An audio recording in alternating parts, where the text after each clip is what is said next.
कि इस press conference में आप सभी का स्वागत है। Those who are from the English newspapers और the English channels, they are also welcome in this conference. Peoples party of India democratic जो है ये नई रजिस्टर्ड पार्टी है और ये अक्टूबर 2018 में ये इसको रजिस्ट्रेशन मिला। उसके बाद तुरंत इस पार्टी ने इलेक्शन में भाग लिया, जिसमें मध्य प्रदेश, राजस्थान और छत्तीसगढ़ में भी हमने इलेक्शन लड़े असेंबलीज के, और तुरंत उसके बाद ये पार्लियामेंट के इलेक्शंस आए हैं और इसमें भी हम पार्टिसिपेट कर रहे हैं। ये जो पार्टी है एक आंदोलन से निकली हुई पार्टी है।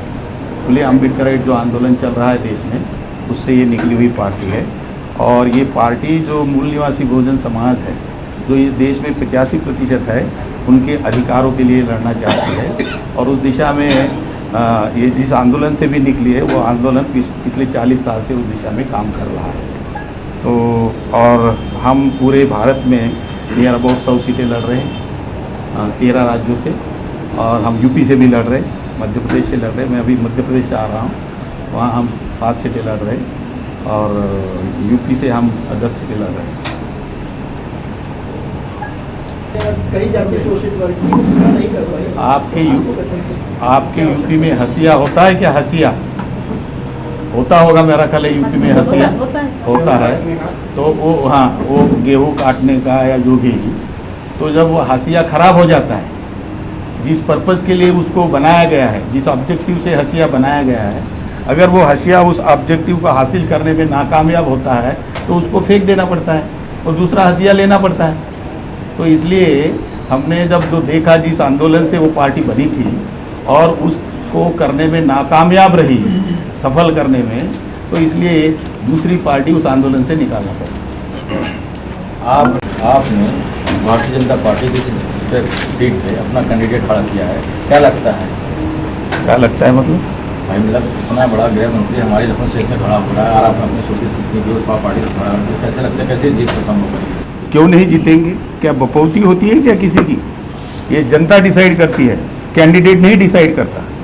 वो कितना बड़ा है कितना छोटा है, यहाँ बड़े बड़े को गिरा दिया था लोगों ने। अभी तक आप मुख्य 3 चीजें ये बताइए कि आपने जनता के लिए कुछ किया हो। मुख्य 3 चीजें। हम उनके अधिकारों के लिए, कॉन्स्टिट्यूशनल राइट्स जो है उसके लिए लड़ते रहे, आंदोलन करते रहे।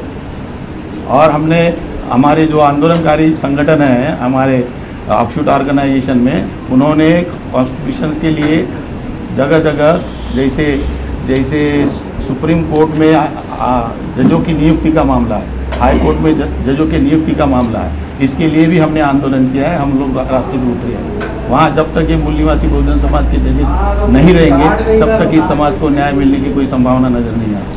आपकी पार्टी मुख्यधारा में अगर आती है तो आप किसानों के लिए सर्वप्रथम क्या करेंगे? हम किसानों के लिए सर्वप्रथम ये करेंगे कि सबसे ज़्यादा जो आउटले प्लान आउटले, उसमें सबसे ज़्यादा किसानों के लिए लगाएंगे। देश की तिजोरी का ज़्यादा से ज़्यादा पैसा किसानों के लिए लगाएंगे।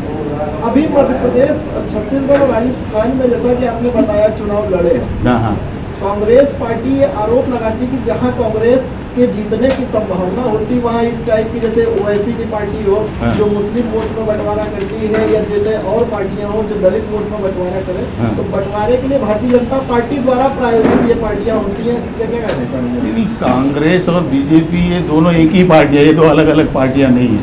पहली बात तो इसकी ये समझ लें। ये एक जो रूलिंग क्लास होता है वो पार्टियाँ हैं, और जो मूल निवासी बहुजन समाज की जो पार्टियां हैं उनको सत्ता में आने से रोक रहे हैं। हमारा ये पूरा प्रयास है कि ये दोनों पार्टियों को आने वाले समय में हम हराएंगे। आपके लिए बड़ा दुश्मन कौन, बहुजन समाज पार्टी या भारतीय जनता पार्टी? हमारे लिए सबसे बड़ा दुश्मन तीनों है।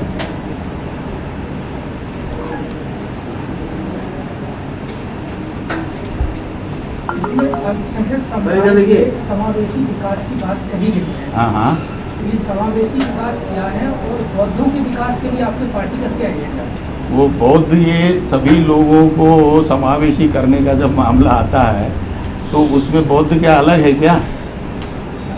बौद्ध अलग है कि बौद्धों का भी कानून नहीं है? नहीं, बौद्धों का क्या कानून नहीं है? बौद्धों के लिए जो कानून होना चाहिए वो सब कानून है। नहीं है? हाँ? नहीं है। अच्छा, आपका मैरिज वैलिड नहीं है? हाँ, बौद्धों का जो मैरिज करते हैं वो वैलिड नहीं है। बौद्धों का जो मैरिज करते हैं वो वैलिड नहीं है। बौद्धों का जो मैरिज करते हैं वो वैलिड नहीं है। बौद्धों का जो मैरिज करते हैं वो वैलिड नहीं है। बौद्धों का जो मैरिज करते हैं वो वैलिड नहीं है। बौद्धों का जो मैरिज करते हैं वो वैलिड नहीं है। बौद्धों का जो मैरिज करते हैं वो वैलिड नहीं है।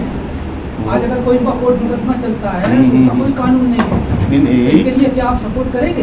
बिल्कुल बिल्कुल उनकी जो ज़रूरतें हैं, जब हम बोल रहे हैं कि मूल निवासी बहुजन समाज की जो भी ज़रूरतें हैं जिसको नज़रअंदाज किया गया है रूलिंग क्लास की तरफ से, वो सभी क्लास के हित में ये पार्टी लड़ेगी। भारतीय जनता पार्टी की सरकार ने बाबा साहब अम्बेडकर के पंचतीर्थ की स्थापना की और वो उसी के आधार पे दलित वोटों पे या जो वंचित वर्ग का वोट है उस पर दावा ठोक रहा है, क्या कहना चाहिए? मैं ये कहना चाहूँगा कि बाबा साहब के पंचतीर्थ तो छोड़ो, इस देश के जनता के लिए कई पंचतीर्थ है, उनका तो कल्याण हुआ नहीं जो 85% लोग हैं। तो बाबा साहब के लिए पंचतीर्थ बना के वो क्या मतलब इन समाज के लोगों के वोट पा लेंगे? लोग समझते हैं इस बात को। अगर ऐसा होता तो उनको 100% वोट मिल जाते आज तक, लेकिन दोनों को नहीं मिले। 50% तक तो दोनों मिलके सुकर गए हैं। लास्ट इलेक्शन में भारतीय जनता पार्टी को 31% वोट मिले और कांग्रेस को 19%। इसका क्या मतलब है? इसका मतलब, और वो क्लेम करते हैं कि इस देश में 85% हिंदू है, तो फिर क्यों वो उनके खिलाफ में है? उनके लिए पंचतीर्थ बनाया हुआ था। उनके लिए अगर पंचतीर्थ बनाए हुए हैं तो इतनी जनता उनके खिलाफ में कैसे हो सकती है? इसका मतलब ये पंचतीर्थ बनाना ये लोगों को ढकोसला देने का कार्यक्रम है और कुछ नहीं है।